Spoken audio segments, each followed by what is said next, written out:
Hello, everyone. I hope you all are doing well. My name is Emmanuel Okafo, and I'll first like to say thank you so much for purchasing this course.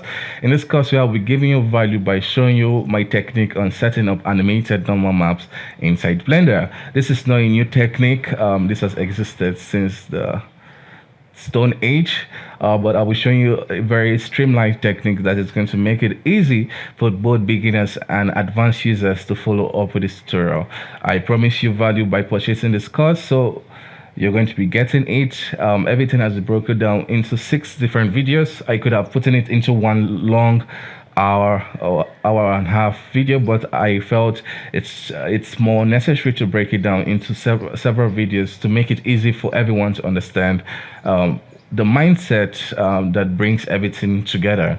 So I hope it's going to be fun for you as much as it was fun for me for making it for you.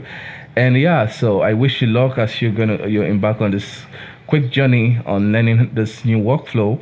My email and contact address are there. So if you have any specific question, which maybe the course could not give you, you're going to get priority response when you email me. So thank you guys for purchasing. Enjoy yourself. Hello and welcome to this video. I hope you're enjoying the course so far. In this video, we'll be looking at how to create normal map inside Blender. So I've done a video where you can generate the normal map for the animated normals inside ZBrush. In this video, we'll be looking at how to generate it inside Blender. So the basic process is quite straightforward. So let's look at how that works. So what you want to do is choose the right expression which you're going to, the desired expression which you want to export. So in this case, we want to export the brow race. So for us to select it, we need to click on the spin here. So it makes it that the shape keys is now in the mode where we can just select them. So we'll be selecting the brow race that looks something like this. So now what you want to do is make sure you have no subdivisions, because you want to bake it onto the exact model. So once you have that, now we can export it. The reason I'm exporting it is because it's a more cleaner and more predictable workflow than still working in the scene. So I'm just going to export it to my desktop. And now we can create a new Blender scene. So in this new Blender scene, what we want to go ahead and do is go to OBJ and import it. So it's going to load in our model. So if you notice for the export, I made sure I checked on selection only. That's why we could export just the head. So you want to make sure you have that checked. Now for this model, what we want to do is go ahead and go into the shading window, and it comes with a pre-made, it imports with a material. So I'm just going to go ahead and select this material and reset it. The next thing I will do is Shift A to add a texture node. So I'm going to add an image texture, hit new, and then I'm going to call this head eyebrow raise.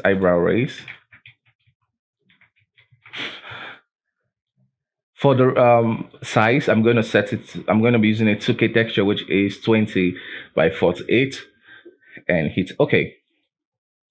So we'll just leave this as it is. The next thing we want to do is duplicate this model and hide the first model. For this, we'll just call this high res. And now we can go into the modifier and add a multi-resolution modifier and subdivide this about 2 times. Depending on what you need, if you need more details, you can go higher. So once you've done that, you can now switch into the sculpt mode where we'll start our sculpting. I'm going to grab the crease brush and turn on symmetry.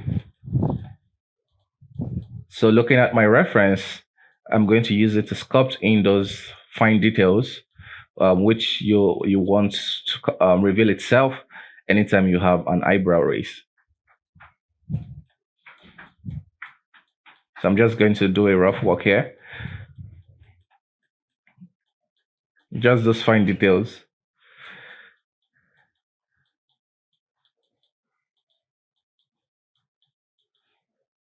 Okay, so once you find something you're happy with, this is not my final, I'm just doing this. So once you find something you're happy with, the next step is to select this object, go into the viewport and switch it from textured to bound so we can be able to select it whenever we need it. And now I'm going to turn on the low res mesh. For this, I'm going to just select this high res mesh, shift select the low res, and go into the render settings. Here, I'm going to switch the render engine from Eevee to Cycles because Cycles is the only render engine in Blender that currently supports baking. Once we have that selected, we can scroll down to where we find the bake. And if you have this set to any other option, you want to switch it to bake normal. So once you have that checked, you can leave everything as it is. Depending on if you're not getting the desired result, then you can play with the settings. But by default, it tends to give a very desirable result.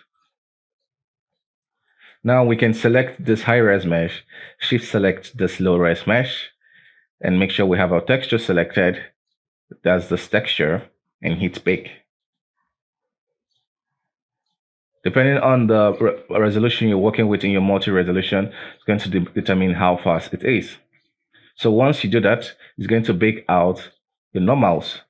And now we can go to image, save as. I'll save it to my desktop, head eyebrow raise, and save image. Now we can go ahead and delete or hide the high res mesh, which we sculpted. And if we go to material preview, we can start playing, we can preview our normal map. So this is what we have without the normal map. To set up the normal map, we can just add on the vector by hitting Shift A or going to add. But in this instance, I will use Shift A, vector, normal map. And now I'll plug the color to the color.